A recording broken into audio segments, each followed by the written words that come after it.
गृहमन्त्रीमा सुदन गुरुङकै पुनरागमन हुने बलियो सम्भावना। राष्ट्रिय राजनीतिमा केही साता यता निकै चासोका साथ हेरिएको गृह मन्त्रालयको नेतृत्व पुनः सुदन गुरुङले नै सम्हाल्ने सम्भावना प्रबल बन्दै गएको छ। पदीय दुरुपयोग र सम्पत्ति लुकाएको आरोप लागेपछि नैतिकताको आधारमा राजीनामा दिएका गुरुङमाथि भइरहेको छानबिन निष्कर्षतर्फ पुगेसँगै उनी फेरि सोही पदमा फर्कने वातावरण बन्दै गएको हो।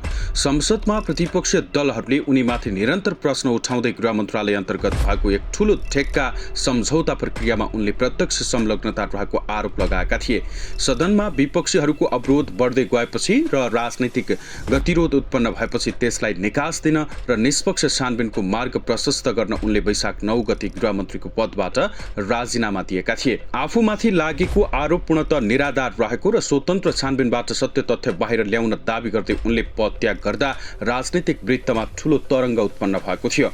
हाल उनीमाथि संसदीय छानबिन समितिले सूक्ष्म रूपमा अनुसन्धान गरिरहेको छ। स्रोतका अनुसार झण्डै 1 महिना लामो सघन छानबिनपछि पनि गुरुङलाई प्रत्यक्ष रूपमा दोषी देखाउने वा आर्थिक हिनामिनामा उनको संलग्नता पुष्टि हुने कुनै ठोस प्रमाण फेला नपरेको बताइएको छ।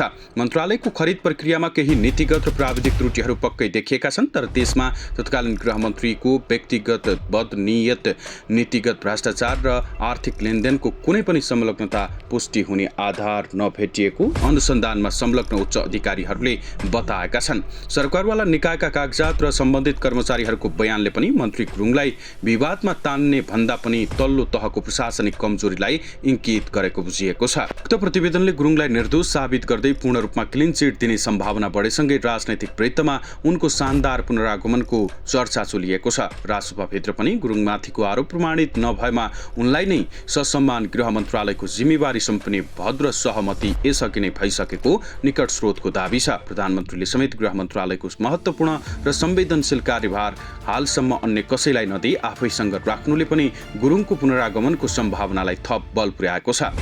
उनी पदमुक्त भएपछि गृह प्रशासनका कतिपय महत्त्वपूर्ण कामहरू, सुरक्षा रणनीति निर्माण र बढुवा सरुवाका नियमित प्रक्रियाहरू समेत प्रभावित भइरहेको गुनासो बढ्न थालेको छ। यस पृष्ठभूमिमा छानबिन प्रक्रिया औपचारिक रूपमा टुङ्गिए लगत्तै उनलाई पुनः सोही मन्त्रालयको नेतृत्व दिने गरी आन्तरिक तयारी तीव्र पारिएको छ।